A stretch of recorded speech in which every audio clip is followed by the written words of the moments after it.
I know many of you enjoy using these videos to help you fall asleep. So before you start to drift off, it would be great if you could leave a comment sharing where you're listening from around the world. If you're enjoying the episodes, don't forget to like and subscribe as well. Now, let's get cozy, settle in, and begin. I bought a new washing machine. It kept taking longer. I'm now convinced I'll be dead in 3 days. To the divorce, all she left me was $13 and my dog, Quixie. I worked hard and finally found a livable apartment for $900 a month. It's got everything I need: a bedroom, a bathroom, and a kitchen. But best of all, a laundry room. I'm an introvert. I don't want to make small talk while my striped pajamas spin. Plus, I'm not about wasting 50 cents every time I need to wash my stained clothes. I managed to buy a pretty decent Indesit for $250. I decided to wash some bedding, set it to bed, and bath 90 degrees, 1200 RPM with an extra rinse. The lead showed to 53. Sounds about right, I thought, checking the program list. When I saw the normal time was to 41, I figured the extra rinse added the difference. I started it up at 15:22 and took Quixie out for a walk. When I got back at 16:03, the display still read to 12. When it finished, I pulled the bedding from the drum and one of the best smells I've ever known filled the room. Like the gods themselves had sprayed their perfume or something. I loved it. I cleaned the drum thoroughly and shut the door. I went to bed. When I woke up, I heard a very faint sound, like someone's talking shit, I thought. I went and looked at my clock, 3:23. I went through my apartment when I walked past the machine. I swear it talked to me. Help me, I heard. I disconnected the machine and it stopped. Damn, must have been hallucinations. I murmured under my breath, went to bed again and woke up at 6:03. I decided to do some laundry. I heard it humming when I connected the machine to the electricity, but not the pleads for help. Must have truly been sleep deprivation, I thought. I turned on some white clothes, Cottons 40 extra rinse X2, 1400 RPM, duration red, 301, weird. In the program list it says it would take 159 with rinses. Well, I didn't care. I turned it on and went for some groceries after breakfast. I came home at 10:23 and it was still turning. It was on its final rinse, but it's been over for fucking hours. I went to bed. When I woke up, there was this faint sound, like someone was talking. Shit. I glanced at the clock, 3:23. Walking through my apartment, I passed the machine end. I swear it said help me. I unplugged it, and the sound stopped. Must have been hallucinations, I told myself. I went back to bed, but woke again at 6:03. Decided to do some laundry when I plugged the machine back in. It hummed, but no cries for help this time. Must have just been sleep deprivation messing with me. I set it to wash some white clothes, Cottons, 40 degrees, extra rinse twice, 1400 RPM. The display said 301, weird, since the program list said 159 with rinses. Didn't care. Turned it on, then went for groceries after breakfast. Came back at 10:23. The machine was still running, stuck on the final rinse for hours. What the fuck? I turned it off. I tossed the load in the dryer. It was soaking wet. While turning the machine off, I accidentally brushed the program dial. It clicked. The machine lit up with all the settings active. It didn't start, but for a split second the LED flickered. Die. What the actual fuck? I told myself I was seeing things. Stress, divorce, lack of sleep, whatever. I threw in a small load, just Quixie's dog bed. Set it to Cotton's Echo, 60 degrees, 1400 RPM, extra rinse. Because why the fuck not? Then it flickered again. You're dead. Blood red letters. That wasn't my imagination. I decided to call a mechanic the next morning. The display said 058. Alright, not too bad. I set it to delay start. Figured it would begin around 2:45 a.m. Thought maybe I could sleep through it. I woke up at 10:49. What I heard made my blood run cold. It was draining still. Over 10 hours since it started. What the fuck? I jumped out of bed. The display read 046. I blinked. It changed. Look behind you. I turned around and there he was, Quixie, hanging. I dropped to my knees, untied the rope. Tried to save him, but it was too late. Quixie was gone. I called the police immediately. They said it was a break-in, but nothing was stolen. Then the washing machine spat something out. A note, "Your neck's written in the dog's blood." I haven't been back to my apartment since. That was 2 days ago. Today, I heard a knock on the door. I'm at a friend's place. I locked the door, shoved a chair under the handle. It's quiet now, but he's in. I'm writing this from the basement. He's searching for me. If you can do anything, please help. I witnessed the strangest apocalypse. What else seems to remember? I saw the end of the world and its harbinger. From the top of a mountain, it's possible that nobody else had as good a view as I did, but even if I wanted to find out, I can't. Buddy I've asked has corroborated my story. Most just laugh and go along with my excuse that I'm writing a horror book and want to interview random people about the area. A rare 2 or 3 have gotten a faraway look in their eyes before shaking their head and refusing to talk about it further. That look both scares and comforts me. After a few dozen interviews with an equal amount of coffee and beer to help bribe a story from the interviewee, I'm noticing that 1,000-yard stare more and more often. Part of me had hoped that I'd gone through the most vivid nightmare ever experienced. That hope gets smaller and smaller the more often I ask someone about the black skies, the red rain, and the yellow eyes. The last person I interviewed went pale and nauseous after I asked if she remembered anything about that week. Before I could make sure she was okay, she ran off into a nearby park sobbing and telling me to stay the hell away from her. It might have been creepy behavior, especially for a girl that had just been interviewing her. But I sat at the coffee shop for hours until I saw her come out of the park and drive away in her car. Her makeup had smeared all over her face, her jeans and jacket covered in dirt and grass stains. That was a week ago. It was the last time I doubted that the apocalypse I'd witnessed had happened. The interview stopped, but that burning desire to learn, either if or what anyone else has seen, led me here. I want to tell my story and see who else has remembered. Hopefully I can jog your memory. I'll pray that the memories aren't as horrifying as mine, or that woman who ran off into a park for hours. I am a security guard for a mining company that owns the mountains near my apartment complex. Like most security guards, I signed onto the job for the amazing work-to-pay ratio. Half of my shift was doing patrols while listening to audiobooks, the other half keeping half an eye on security cameras posted around the mountain, while I played video games. Every now and then I'd have to turn away hikers and check the radio towers near my station, which was what the security company was really paying me for. First rumble came during lunchtime. I was in my building, a concrete little thing I called my hut, looking at the security cameras and eating an egg salad sandwich when my cup of coffee started to vibrate every few seconds. Nothing to worry about. Earthquakes happen around the valley pretty often, sometimes as often as 6 in 1 month. The worrying started when the shaking grew more intense yet happened at the same rate. Put another way, earthquakes usually didn't have a pace like footsteps. It's what makes that one scene from that dinosaur movie so memorable. The shaking got more intense. Thick binders containing company SOPs started bouncing off of shelves. Monitors were shaken from their stands and crashed to the ground. My coffee cup bounced off of the table and spilled onto the ground. I didn't even notice. I had my head in my hands, curled up into a corner and praying that whatever was happening would just stop. Something screamed.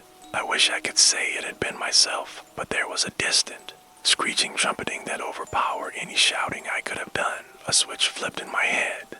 I needed to see what the hell was happening outside of my building. My balance was hard to maintain, but I managed to time it well with the shakes that were now shaking everything so much that a view of the entire planet splitting and shaking open was what I'd assumed would be outside of my hut's window, but I had to see.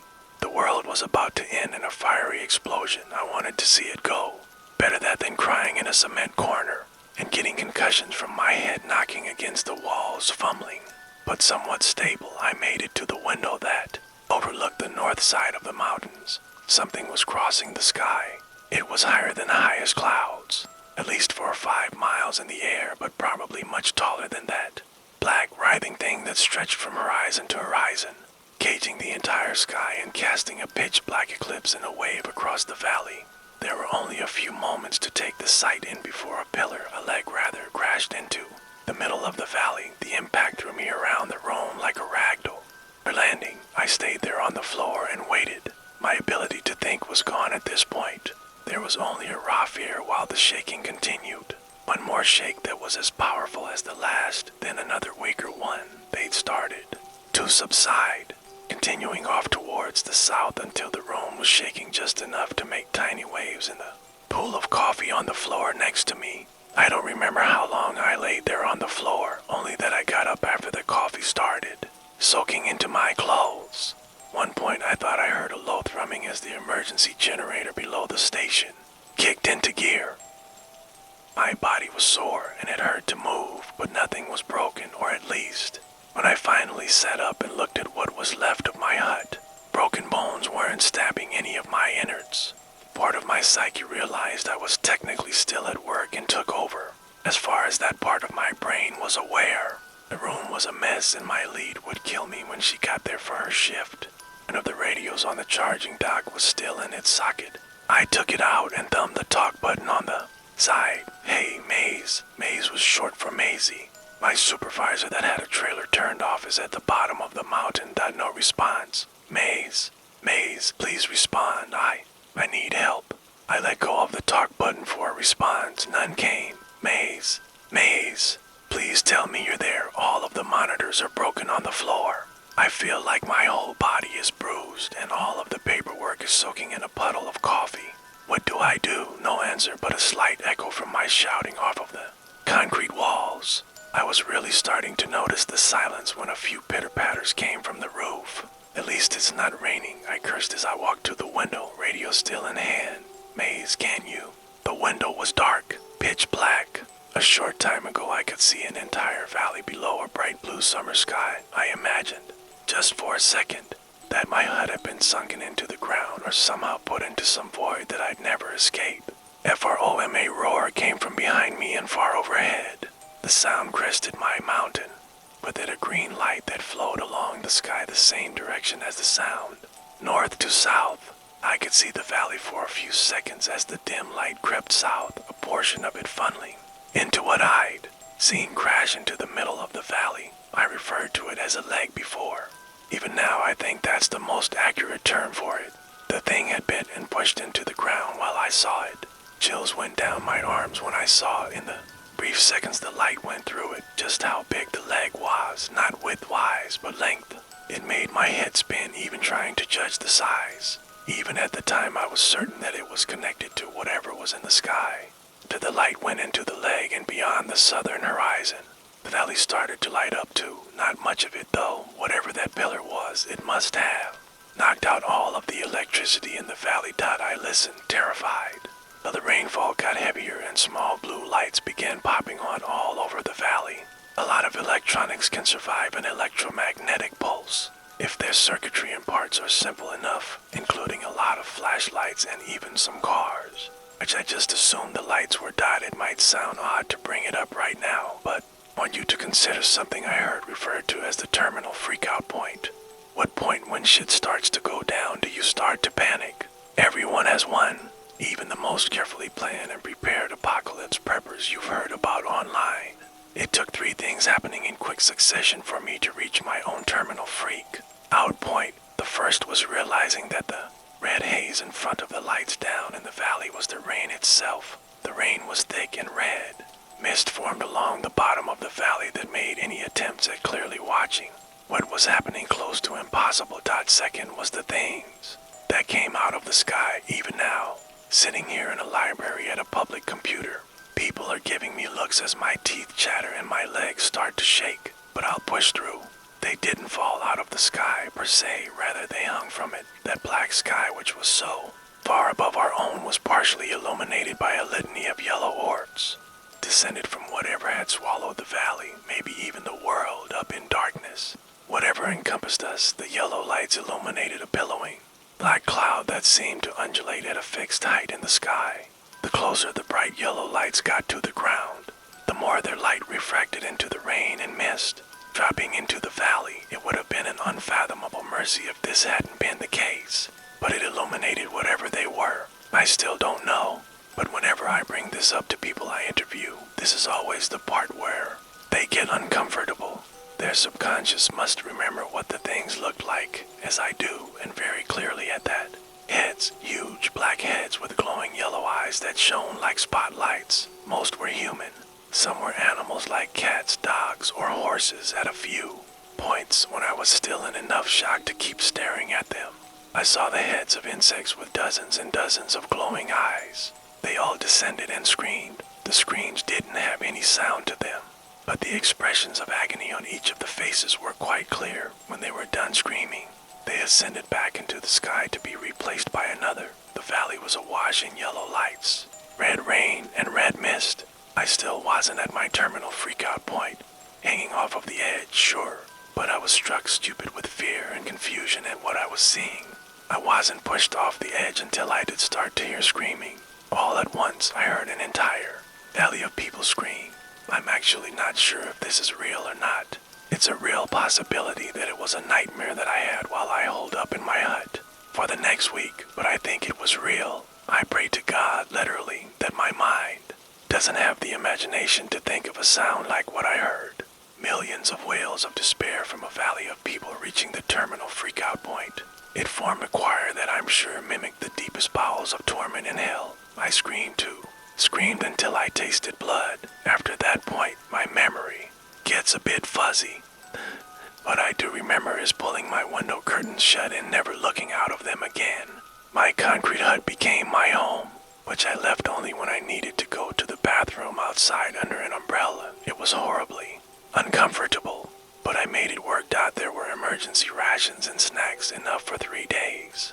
I dragged it out for a week. For 5 days, my stomach was making weird gurgling noises while pain racked my entire body, like my insides were tearing themselves up.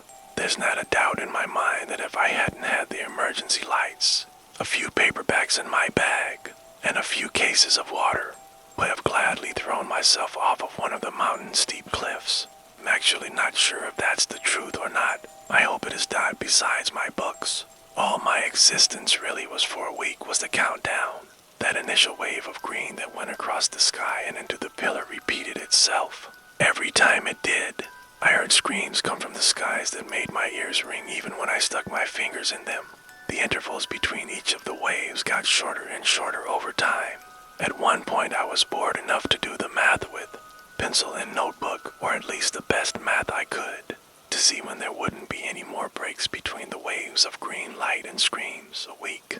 Whatever else was going to happen in this nightmare, it would be in a week. I waited, besides dying, which was still more scary to me than what was going on outside. There was nothing else to do. At the end, I was so delirious from the constant screaming in the air, mostly from the sky, occasionally from the valley, the hunger, and the time that was impossible to keep track of in my hut, that I crawled out into the rain to see the end for myself. Even thinking about walking made me nauseous. The final vivid memory I have of the apocalypse started with me dragging myself to the edge of the concrete platform my hut was on and looking out to a destroyed and emaciated valley. There wasn't much time to get a good look, not that I could have gotten one through the red mist, but I did see that there were still some lights bouncing around the buildings. A few of the skyscrapers in the downtown area across from my mountain were burned to a crisp, and I swear I could see a party of some kind going on the rooftop of the tallest one. An insane sight, but I can't throw any stones. I was there to watch too, and I did watch. The waves of green light and screaming heads in the obsidian sky increased to such a frequency that I'm pretty sure I felt my ears give out to a painful, whining sound. The last thing I saw was another head descending from the sky. At that point, the heads and the black, inky ceiling were a constant green that exaggerated the glowing eyes. I'm not completely sure, but I think that last head I saw was mine. We matched perfectly, both screaming in a mix of defiance and subservience at whatever was coming. Then there's a flash in my memory. It's yellow. My screams were echoing off of my apartment walls. I was in bed, just as I had been the day it had all started. It took some time for me to calm down and remember what a healthy body felt like to move around in. Well, I ate so much that I puked, despite what I said earlier. I admit that I've never thought it was a dream. I wouldn't have tried interviewing anyone if that were true. I guess that deep down I still hold some hope that what I saw didn't happen, even though I know it did. While I've taken breaks from writing this for you, I've noticed fewer people out on the streets. I'm downtown now, And even during times of low traffic, you used to be able to see at least a dozen people walking, wherever, plus the constant flow of public transport. There were still plenty of people going about their business when I first woke up, much to my shock. On my way around the block to stretch my legs just now, I saw one person on the street. It was a woman in a business suit, a laptop case hanging from one of her hands. She was in the middle of the sidewalk, looking up at the sky. I think she looked scared. I think people are starting to remember. That scares me almost as much as the apocalypse did, because, being as objective as I can about what I experienced, my situation was somewhat of a best-case scenario. I had a building with lights, bugs, food, and water all to myself. What it could have been like on the ground level with millions of people in a compact area. What about the rest of the world? I hope other people reading this also remember what happened. If you do, let me know. I get the feeling that we're going to reach a second terminal freakout point, and everybody else starts to remember. Something is slipping before I begin. Want to share, maybe a memory, or maybe a lesson, or maybe just something my brain stitched together out of scraps when I was a kid. My father pastored that he was once told me, fear is weakness, and weakness is something people use. I've interpreted it differently over the years, but lately it started to mean something else entirely. My name is Derek. I'm 28, freelance writer, diagnosed schizophrenic. Moved into this apartment building a few weeks ago, small place, mostly older tenants. Quiet enough, thought I'd give Reddit a shot. Writing helps sometimes, reading to .c. When the voices start crowding in, those whispery little bastards. The doubts and insults, it's like they hush up when I read. They lean in like kids at a story time. Each shadow in the corner takes a line. Sometimes I even imagine the neurons in my brain flickering back to life as the narrative flows. That was my first week here. Peaceful, familiar, but then things started shifting. I'm not saying it's real. I know what my diagnosis means, but I also know what I saw. Monday, just got back from the hospital, picking up my meds. I tucked the Walgreens bag inside my jacket discreet. No one needs to know. As I was unlocking my door, the one to my left creaked open. Ms. Grace 80-something. Soft-voiced, melting face. Skin like it was sliding off the bone, but maybe that's just how I see people sometimes. She gave me that smile, cherry red lips on sagging flesh, and that sweet southern drawl. Oh, there you are, my strong man. Could you help an old lady out? I nodded. Sure, Miss Grace, what do you need? Just the trash. My hip's been acting up since the surgery. Bless your heart. I asked, what about your grandson? I thought he was staying with you. Her smile dropped like a curtain. Her eyes lowered. The whites disappeared into the shadows under her brow. He's not here no more. The silence after that felt suspended, like something waiting to fall. I nodded again, like I understood. I didn't. Inside her apartment, all the lights were off except the hallway glow behind me. The place stank like copper rot, maybe ammonia. 3 oversized trash bags sat by the door, leaking something thick and dark. Mind the mess, she said, but the accent was gone. Her voice sounded wrong. I tried to breathe through my mouth as I grabbed the first bag. It was heavy, too heavy. The voices in my head, usually cruel, dismissive, sounded different, panicked, pleading, get out. She knows, you know. We're exposed. You're helping her. I kept my head down, hauled the bags out, focused on the task. When I came back, her drawl had returned, smiling like nothing had changed. Thank you, sugar. I'll be sure to thank you proper sometime. She patted my arm. Her skin felt cold, damp, almost. I smiled back, forced, looking forward to it. I stepped inside my apartment, shut the door fast, but the feeling didn't leave. The voices were all screaming now, anger, confusion, fear. I reached into my jacket to take my meds. The bag was gone. Shit, maybe I dropped it. Maybe I left it in Miss Grace's place. I should have gone back, asked, but when I peeked through the curtain, I could still see her silhouette through hers, standing there, motionless. When I opened the blinds, she was gone. Her door was closed. I almost let it go, almost went to bed, but then I saw it, the Walgreens bag, sitting on her windowsill, folded, upright, mocking me. Tuesday I didn't confront Miss Grace that morning, even though I needed those pills. Something in me said not to bother her. Maybe I could get a refill, maybe it wasn't worth it. Or maybe part of me just didn't want to find out what I might have seen. I stayed inside, called Dr. Sharpen, my therapist, and told him about what happened. He listened, calm as ever, and explained it away, said I was helping an elderly woman, did chores, and that my condition may have distorted the details. I wanted to believe that. I really did, but even as I sat there nodding on the phone, I could still feel the weight of those trash bags in my hands. Still smell that coppery, syrupy rot. Still hear her voice shift out by afternoon. I decided I'd face her, just grab the Walgreens bag from her window and be done with it. I knocked on her door just once. It creaked open before I could raise my hand again. I told myself that was good, less talking, no need to linger. I stepped in fast, eyes on the bag still sitting on her windowsill like it had never moved. Then I heard her voice from behind the door. "Oh, you're back. I was just about to ask if you needed that little bag." I turned. She was hiding behind the open door, only half her face showing, one wide eye peeking out, and a smile that didn't quite fit. Yeah. I started. I saw it yesterday. Figured I dropped it, and the door was. She cut me off, her grin widening to wide, her features warping like a painting in motion. "You know it's rude to enter someone's home without being properly invited." Her tone was sweet, but something in it crawled up my spine. "I'll keep that in mind, Miss Grace. Sorry, didn't mean to intrude." Sweat rolled down my back. My head was buzzing. Was it the lack of meds, or something else entirely? "Well, go ahead, take them." I moved slowly to the window, every step feeling watched. I reached for the bag, trying not to look at her, but I could feel her gaze digging into my skin.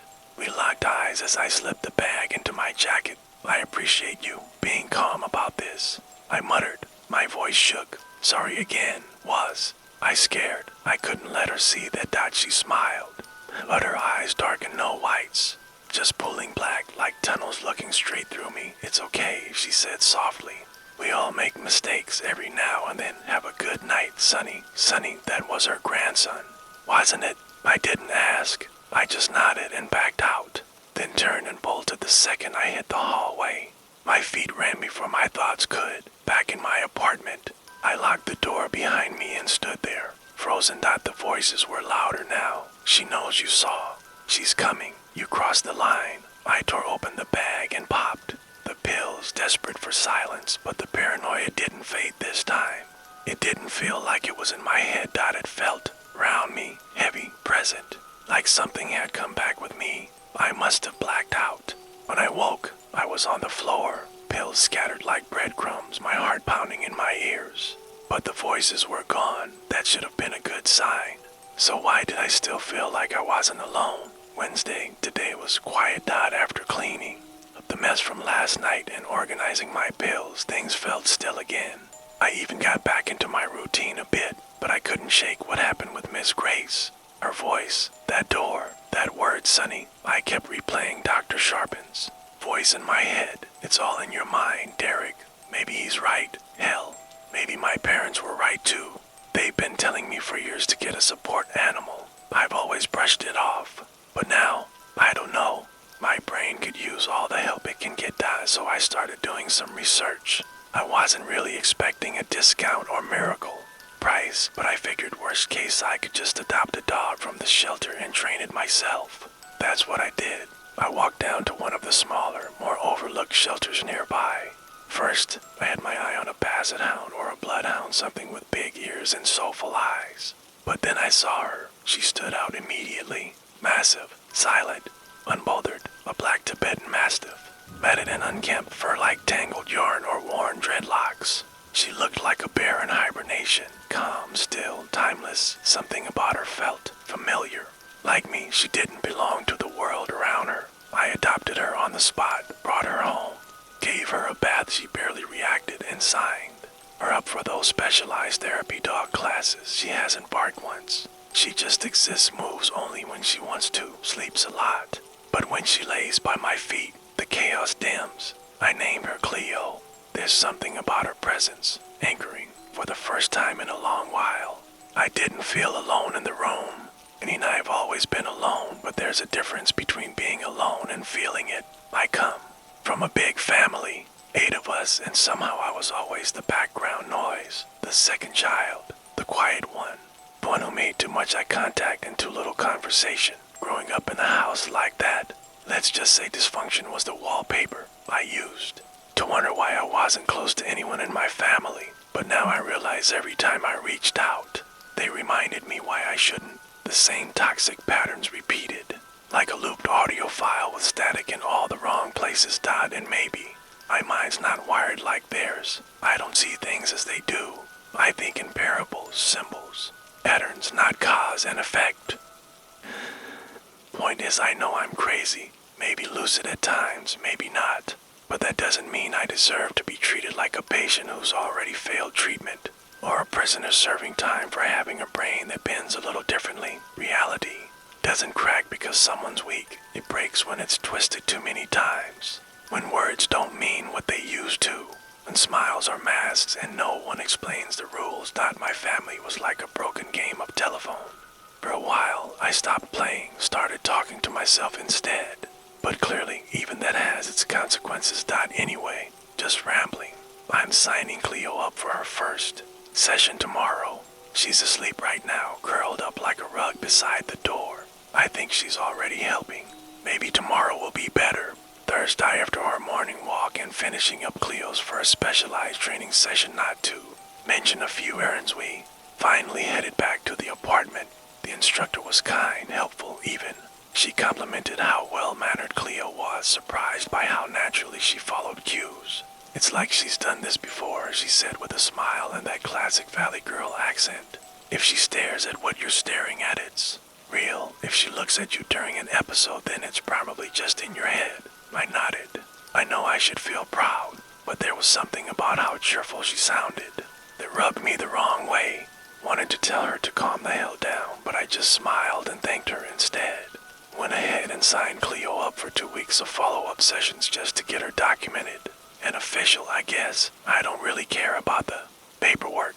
I just like having her around, someone who gets me, even if that someone has paused. We hadn't seen Miss Grace in 2 days, probably for the best, after everything. I needed time to breathe, but then the building started feeling off. Again, that as Cleo and I walked down the hallway toward our place, I realized we were looping. Walking in circles, no door numbers, no signs, nothing looked familiar anymore. Had I gone to the wrong floor? I turned around and headed back to the elevator. Pressed the button up or down. I wasn't even sure. The doors opened and the display read, Floor 9. That can't be right. The building only has 4 floors. I live on the top for F. I know this. Cleo noticed the shift in my mood. She looked at me with that grounding stare like she was waiting for me to recalibrate. I took a breath and pressed 4. The elevator opened again, same hallway, but now there were no doors at all, just a long corridor. Bare white walls, paint peeling at the corners, no sound but the hum of dead air. I stood there, frozen, but Cleo wasn't. She pulled the leash forward, tugging me out of the elevator like she'd made the decision for both of us. The hallway felt sterile and wrong. Like the back of a corporate office they never finished. Cleo walked with a tired, deliberate pace, like this wasn't the first time she'd done this. Like she was already sick of my spiral. I hope you know what you're doing, I muttered to her. She stopped, stared at the wall, then looked back at me like she was expecting something. And then without a sound, Miss Grace appeared. I blinked and she was just there, standing in front of us like she'd stepped out of the wallpaper. Even Cleo jolted, her stance shifting into a guarded, alert posture. Jesus, I shouted, nearly swallowing my own heart. Miss Grace just stood there, unfazed or worse, amused. You always use the Lord's name in that manner, she said, her tone playful, almost teasing. But something in her posture was wrong. Something leaned too far, and Cleo planted herself between us, eyes locked on Miss Grace. Her face was neutral, but her tail stiffened. Those black, soulless eyes from before were gone.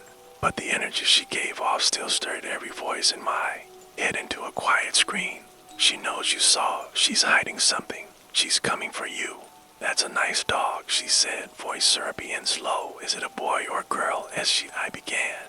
Does she bite? She interrupted, already reaching toward Cleo. That's when Cleo lost it. She barked, snarled, and lunged with a force I didn't know she had.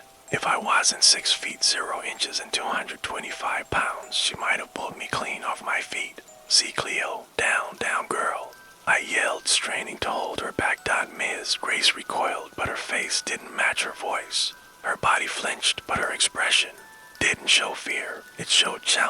like she'd been waiting for this.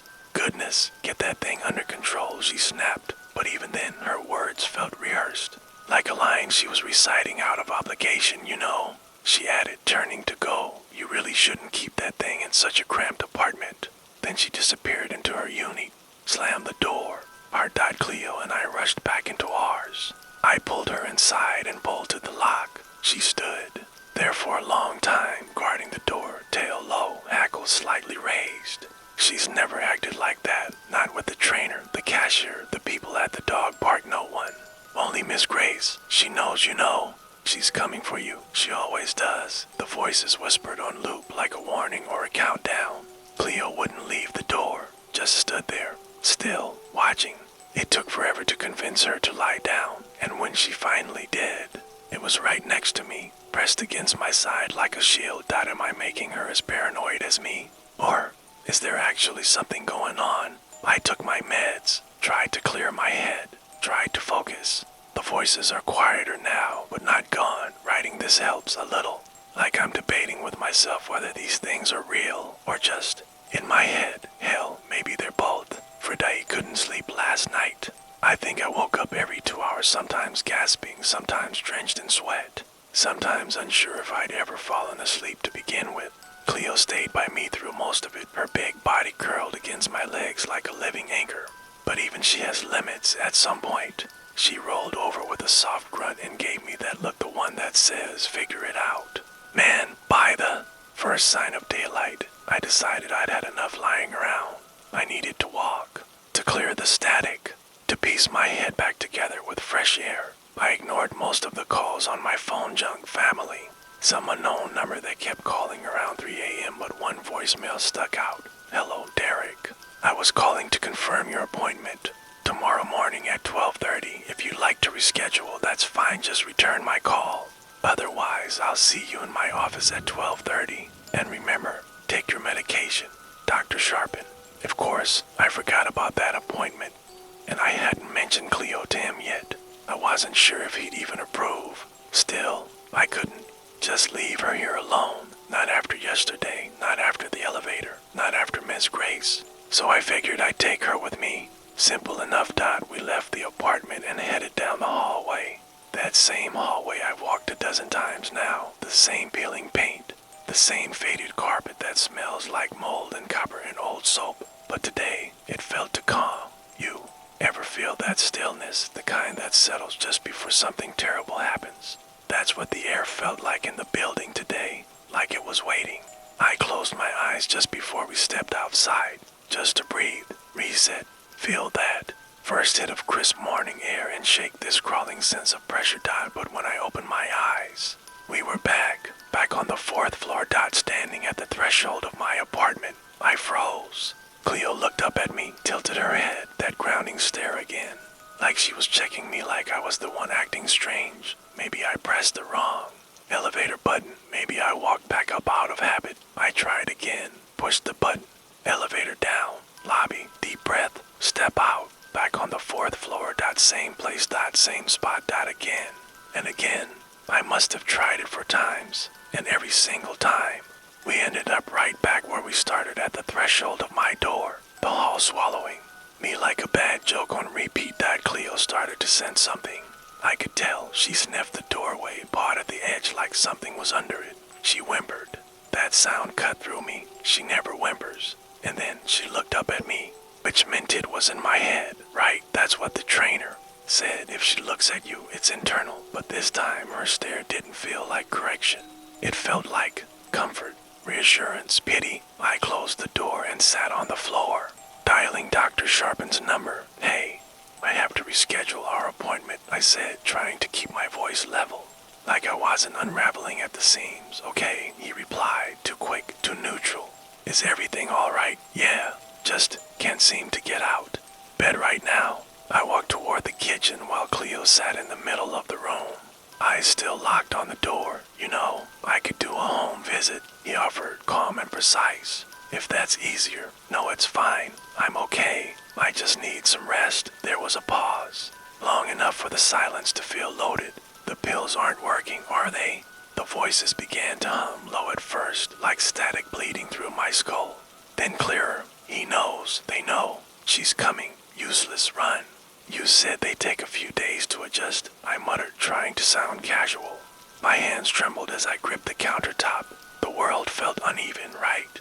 That's true, he said, but now his voice felt sharp, like a scalpel. But if things worsen, you'll come to me. Yes, I nodded, even though he couldn't see me. I tried to answer, but my throat felt dry. Oh, of course, I finally said. I will. I hung up. I could have told him everything, should have, but something inside me screamed not to. Like he was waiting for me to say the wrong thing, like he wanted me to confess something I didn't understand yet. But what was I going to say? That I'm trapped inside a 4-story apartment building that somehow has a 9th floor. That I walk out the elevator only to reappear at my own front door. That my dog may be the only creature in the building who knows. I'm not insane, yeah. I be institutionalized by morning. I'm a grown man. I should be able to handle my own mind, my own body. But every time I reach for the world outside, it swallows me whole and spits me back out in the same goddamn hallway. Maybe that's why I'm writing this thought, to trace a path, to figure out what's real. To prove I'm not just pacing a cage inside my own skull. Cleo and I stood at the threshold of the door again, staring at it like it might answer us, might tell us what the hell we're supposed to do. And the voices, they didn't whisper anymore. They sang a twisted, looping chorus. She's coming. Hide. She knows. She's coming. They coiled around my mind like vines. They cover a melody that warped my thoughts into grotesque shapes, like static images glitching across a dying screen. I felt like a prisoner again in my body, in this building, in my mind. Cleo missed her class today. We both did. And whatever's happening, it doesn't want me to leave. Or maybe it's me that doesn't want to. I don't even know anymore. I'm going to take my meds and try to sleep. Sunday. No, I'm not crazy. I know I'm not. I couldn't sleep at all this weekend. Every time I closed my eyes, it felt like something just outside my awareness was whispering. Crawling, waiting, not a sound I could hear, more like a pressure behind my teeth. Thought that wasn't mine. I started drawing a map. Cleo has been helping me. She'd guide. Cut, sorry. I'm getting ahead of myself. Let me back up. You probably noticed I skipped Saturday. That was on purpose, and I have a completely rational explanation for it. I don't remember it. Not in the way people forget their keys or what they had for lunch. I mean nothing. Just a black hole where 24 hours used to be. And I know what you're thinking. Schizophrenia, dissociation, hallucination, sleep deprivation. Sure, fair, but I have proof. I've been keeping a notebook every hour, writing what I see, what I hear, even how many times Cleo blinks. And when I flip back through my entries, Saturday is blank, not skipped, not torn out, just never written, like the day wrote itself and then deleted me from it. Anyway, it's Sunday now, and whatever this building is, it doesn't want me to leave. I've tried dozens of times. Elevators don't work. Stairs all lead to floor 4. Even the fire escape drops me at my own goddamn door like it's some kind of cosmic joke. So Cleo and I figured, okay, fine, if we can't go down, let's go up. There's always a roof, right?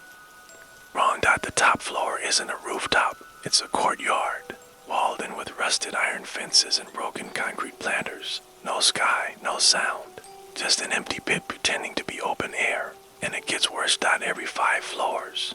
There's another courtyard. Same design, but older, more decayed, more off. As if the building keeps building on itself, but forgetting how it's supposed to. Look, the air changes too. At first, it was just cold, then metallic, then thick, heavy, like breathing through wet cloth soaked in vinegar and old pennies. I tried the basement. Locked. You need the janitor's key, and I haven't seen that man in over a week. If he even exists. Cleo started rolling at the stairwells, refuses to go near them now, like she knows they lead nowhere. I guess what I'm saying is, we're trapped. So now I'm mapping it, floor by floor, stair by stair, hallway by hallway. Cleo stays close. She looks at me like I dragged her into hell, and maybe I did. But she's still here, still following. I used to think it was just Miss Grace, that she was the root, the ghost, the parasite. But this place, this thing, it breathes. And now it knows that I know. It's like some unseen. I finally blinked and noticed I was paying Attention, that is this a test, a breakdown, or have I finally caught up to reality? Either way, I've come full circle. I want to be back in my apartment. At least there, the madness was quieter, contained but now even that space feels smaller. It's like the further I travel into this building, the more it shrinks behind me. Like the walls contract every time I leave, trying to keep me from ever going back, trying to force me forward. Cleo sees it too. I know she does. She's not looking at me anymore, she's looking with me. At the walls, at the shadows, at things I only catch from the corner of my vision. But then again, I am the one with the condition. So maybe I'm just projecting, or maybe she's part of this too. Hell, maybe she's my mind trying to stabilize itself. A hallucination of a hallucination.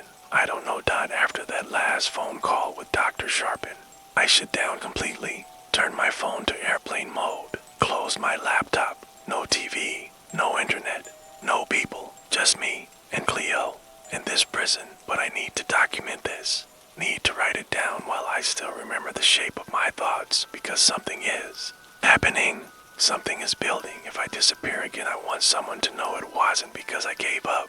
It's because this place took me. So I packed chargers, flashlight, snacks, batteries, journal, extra pens, water. Cleo stood by the door while I loaded up my backpack like I was prepping for some backwoods hiking trip. She stared at the threshold, no fear now, just readiness. Maybe I'm ridiculous. Maybe I'll spend the next 12 hours wandering hallways and end up right back in my bathtub, muttering into a shampoo bottle. But if this is all in my head, then fine. Let me be the lunatic in tactical gear wandering his own hallucination. At least I'll know I tried. But if it's not, then I need to find whatever this is, whatever is watching me. Cleo knew it too. She nudged the door. One slow breath, we stepped through together.